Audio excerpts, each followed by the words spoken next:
नमस्कारम सद्गुरु। मंदिर में अपना नाम, नक्षत्र और गोत्र बताकर पूजा करने का क्या महत्व है? ये चीजें बहुत महत्वपूर्ण थी जब देवताओं को एक खास तरह से बनाया जाता था। जब मैं कहता हूं कि देवताओं को एक खास तरीके से बनाया जाता था, देखिए ये सब एक बड़ी खिचड़ी बन गया है। ये एक बड़ी खिचड़ी बन गया है क्योंकि इस संस्कृति को जीवन की अभूतपूर्ण जटिलताओं को समझकर बनाया गया था। लेकिन वे साधन और संस्थाएं जिन्हें इसे एक पीढ़ी से दूसरी पीढ़ी तक पहुंचाना था, वे पिछले 1800 सालों में बाहरी हमलों वगैरह की वजह से बुरी तरह से बिखर गए। like that. Otherwise, this is a very sophisticated science. वरना ये एक काफी प्रभावशाली विज्ञान है। उन दिनों हर आदमी हर मंदिर में नहीं जाता था। कुछ मंदिर थे जो सभी की भलाई के लिए थे, वहां हर कोई जाता था। लेकिन किसी खास वजह के लिए लोग अपने कुल देवता के पास ही जाते थे। यहां तक कि आज भी उनके अवशेष मिलते हैं। लोग वहां जाते हैं, लेकिन हो सकता है कि ये देवता अब वैज्ञानिक समझ के आधार पर न बनाए गए हों। तो कुल देवता क्यों बनाए गए? आज अगर कोई 100 साल पहले मरा था, तो भी खुदाई करने पर अगर उनको एक छोटी सी हड्डी भी मिलती है, तो वो उसे लेबोरेटरी में ले जाकर डीएनए चेक करके और आपका डीएनए चेक करके बता सकते हैं कि ये आपके दादाजी थे। है कि नहीं? अगर कोई 10,000 साल पहले भी मरा हो और अगर उन्हें कोई भी अवशेष मिलते हैं, आज आप इजिप्ट के ममीज को ले सकते हैं जो कम से कम 4,000 साल पुरानी हैं। आप इस मम्मी का डीएनए लेकर इजिप्ट में उस बंदे को खोज सकते हैं जो अभी सड़क पर विरोध कर रहा है कि वो तूतनखामेन का वंशज है। संभव है ना? विज्ञान आपको ये एक्सेस दे रहा है। इसी तरह हमने पहचाना। आपको समझना चाहिए कि ये तभी उपयुक्त है जब बाकी सारी चीजें भी बरकरार हों।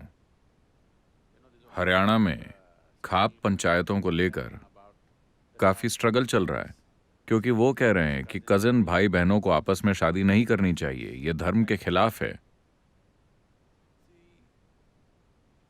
मुझे नहीं पता कि वो जागरूक हैं या नहीं, कि वो क्यों विरोध कर रहे हैं, लेकिन अगर वो वास्तव में जागरूक हैं तो आपको इसका आदर करना होगा। वो शायद इसीलिए विरोध कर रहे हैं क्योंकि आप नियमों को तोड़ रहे हैं, लेकिन मूल रूप से ऐसा इसीलिए किया गया क्योंकि उन्होंने जेनेटिक ट्रैक संभाल कर रखा था बहुत पीछे तक। हजारों साल तक उन्होंने अपने ही तरीके से जेनेटिक ट्रैक बरकरार रखा, कभी आपस में नहीं मिलाया, ना कुछ ऐसा किया जिससे ये ट्रैक डिस्टर्ब हो, ताकि वंश में अच्छे बच्चे पैदा हों। इतना ही नहीं, आप एक ऐसी शक्ति बनाते हैं जो इस ट्रैक के साथ साथ चलेगी। जरूरी नहीं है कि आपके कुल का हर व्यक्ति मंदिर जाए। आप जाइए और प्रार्थना कीजिए, इसका लाभ सबको मिलेगा क्योंकि हम सभी आपस में जुड़े हुए हैं। आने वाले समय में मेडिकल साइंस में भी ऐसा होगा। अगर उनको कोई शुद्ध जेनेटिक मटेरियल मिलते हैं, शुद्ध जेनेटिक लाइन का मतलब है कि वो लोग कुछ ऐसा कर सकते हैं कि कुछ ऐसा ढूंढ लें जो आपके डीएनए के लिए काम करे। उसे बस हवा में स्प्रे कीजिए। जिन भी व्यक्तियों का डीएनए उस तरह का होगा, उन्हें तुरंत फायदा होगा। अभी वे लोग कह रहे हैं कि एशियंस का डीएनए एक तरह का है और उन्हें आसानी से डायबिटीज हो जाती है। अमेरिकन्स का डीएनए ऐसा है, उन्हें कुछ और हो जाता है। क्या वो ऐसा नहीं कह रहे? तो अगर आप बस एक सप्लीमेंट डाल दें एशियन या अमेरिकन या यूरोपियन लोगों के भोजन में, तो आप लोगों की जीवन शैली बदल सकते हैं। ऐसा हुआ भी है। यूनाइटेड स्टेट्स में ऐसा हुआ है कि उन्होंने कुछ चीजें अपने ब्रेड बनाने और बाकी कई सामग्रियों में डाली। कई बीमारियां जिनसे वो 40-50 के दशक में पीड़ित थे, वो अब खत्म हो गई हैं क्योंकि लोगों का डीएनए वैसा है और उनका इलाज कर दिया गया उनके जाने बिना। आज की जनरेशन को ये पता भी नहीं है, लेकिन ये उनकी ब्रेड का हिस्सा है। वो कुछ चीजें खा रहे हैं और कुछ चीजों का अपने आप इलाज हो रहा है। उदाहरण के लिए 50 के दशक में यूनाइटेड स्टेट्स में बड़ी संख्या में लोग डायबिटीज से ग्रस्त थे, जो कि अभी भारत में हो रहा है। उन्होंने पाया कि D3 विटामिन अगर इसे उन लोगों के खाने में डाला जाए तो उनकी डायबिटीज ठीक हो जाएगी।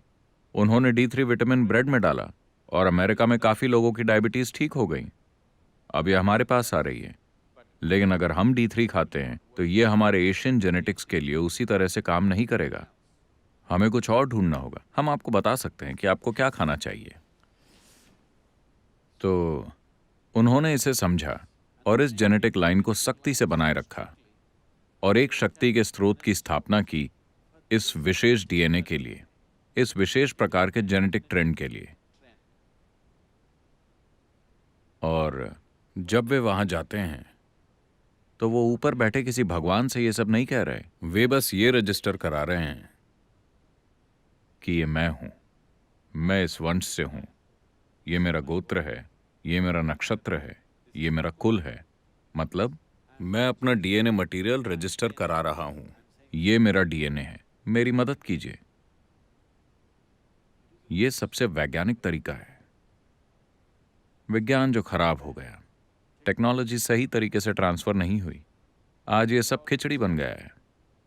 इसलिए ये अब पहले जैसे काम नहीं करेगा। अगर उन्होंने जेनेटिक लाइंस को बनाए रखा होता तो वो उसी तरह से काम करता।